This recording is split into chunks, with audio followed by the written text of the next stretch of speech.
I want to talk today about audiobooks versus physical books. And I made a previous video on my thoughts on ebooks. Um, Spoiler alert, I don't like them.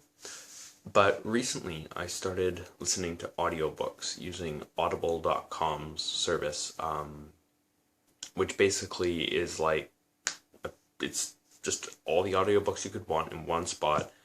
They give you a free one when you sign up. So I tried that one out. And so I've listened to it's 11 books now, and which basically means that I'm at 41 books, I believe, this year that I've read or listened to. And I really wanted to give it a shot. I didn't want to just listen to one book. I wanted to listen to a bunch, so I'd be able to give an informed opinion about whether or not I actually like this medium. And so basically, this is my thoughts on that. I like audiobooks. I also dislike audiobooks. I think they have a really distinct advantage, and I think it all depends on the narrator.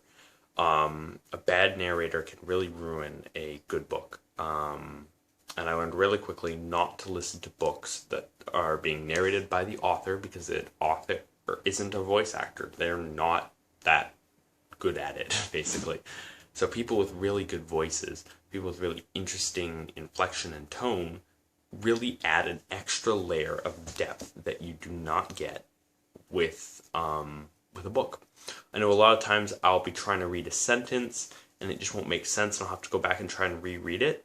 Whereas because it just like the way I read it, the way I break it up in my mind doesn't work. But obviously the narrator's already done that for you, and so you can really get an extra bit of tone in there.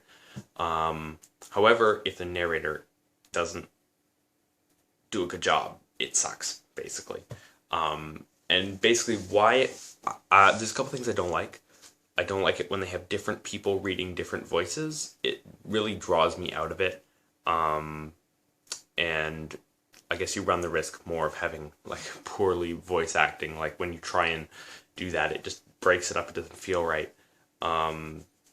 So definitely good voice actor who reads all the parts is really important.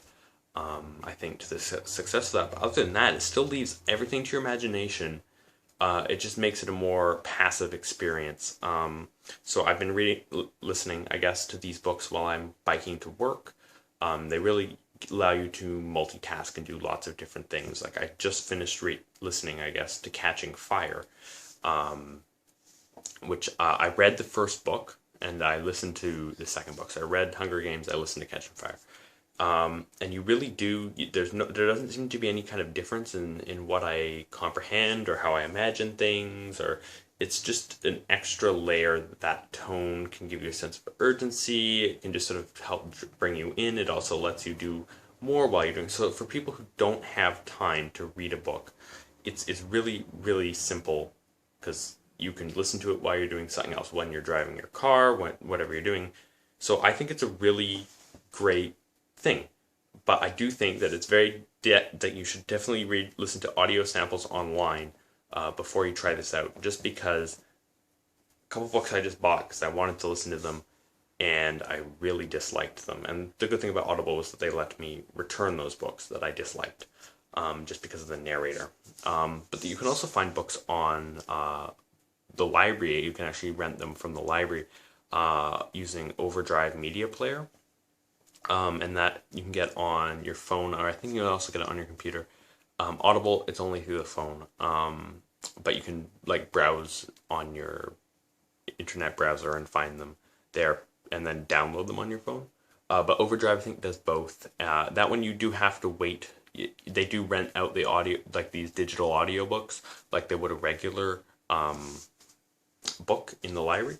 So if you would like to try that, best to put something on your waiting list. They'll email you when it becomes available and you can download it, or you can try and find one of the available titles online, although those aren't always very good because no one wants to listen to them, which is why they're, available. But I just want to say I really do like this. I was not expecting it. I was expecting to listen to one or two, decide I didn't like it, and then go back to reading regular books, which I mean I'm doing anyway. I'm doing both. I'm not gonna like cut physical books out of it, but I do think this is a great opportunity and something that I want to try to incorporate it more. It makes it way more easier to read your book when you don't have to, like a lot of time I'll get tired reading a book really quickly. Just you're concentrating so much on this, whereas if you just put on a pair of headphones, that doesn't happen as quickly. And basically I can just sit down and listen to my book, or I can go out and work in the garden or do whatever I want to do, and also listen to my book. So I want to hear what you guys think about this. Leave a comment down below. Let me know what you think of audiobooks, if you tried them out, if you're going to try them out now that you've seen this video. Whatever you do, I really strongly suggest you try it out. You don't need to do it a lot, especially for those of you who say, oh, I can't read very much, I don't have time to read. Yes, you do. Get an audiobook. It's really simple. Just your library has them for free. Give it a shot. Alright, let me know what you think down below, and subscribe for more.